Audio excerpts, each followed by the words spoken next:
আমরা জন্মেছি একবার, মরবো একবার। আমার কথা আমি বলতে পারবো না, আপনি তুলে নিয়ে যাবেন। প্রতিবাদ করতে পারবো না, ভিন্ন মত প্রকাশ করতে পারবো না, আপনি আমাদেরকে রাজাকার বলে গালি দিবেন। রাজাকার শব্দটা প্রকাণ্ড একটা গালি, যাকে তাকে দিবেন না। মুক্তিযুদ্ধের চেতনা কি ছিল? আর আমার ছাত্র ছাত্রীদের গায়ে গুলি কেন? বিচার চাই না বলেছেন, আমিও একমত। কার কাছে বিচার চাবো? কোথায় বিচার চাবো?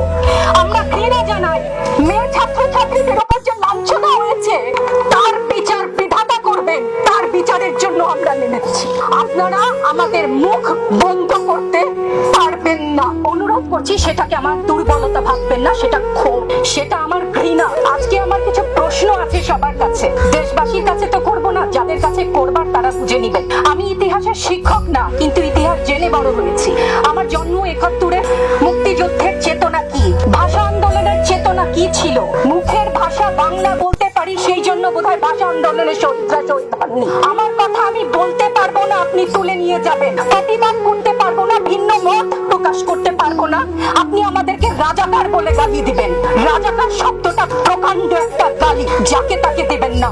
আমি অনুরোধ করছি না, আপনাদেরকে বলে দিচ্ছি।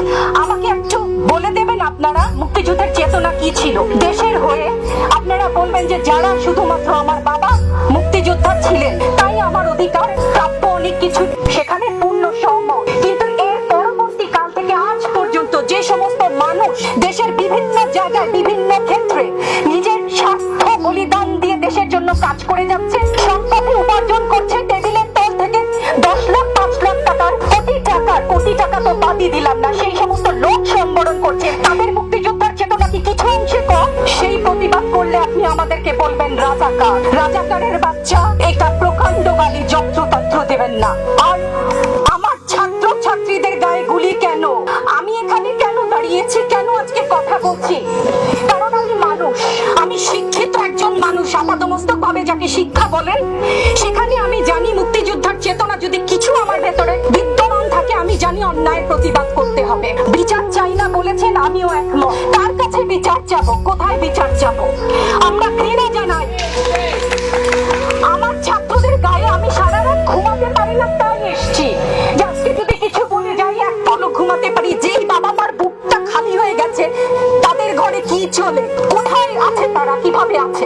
আমার ছাত্র ছাত্রী, আমাদের মেয়ে ছাত্র ছাত্রীদের উপর যে লাঞ্ছনা হয়েছে, তার বিচার বিধাতা করবেন। তার বিচারের জন্য আমরা নেমেছি। আপনারা আমাদের মুখ বন্ধ করতে পারবেন না। মুক্তিযুদ্ধের চেতনা থেকে জানি আমরা জন্মেছি একবার।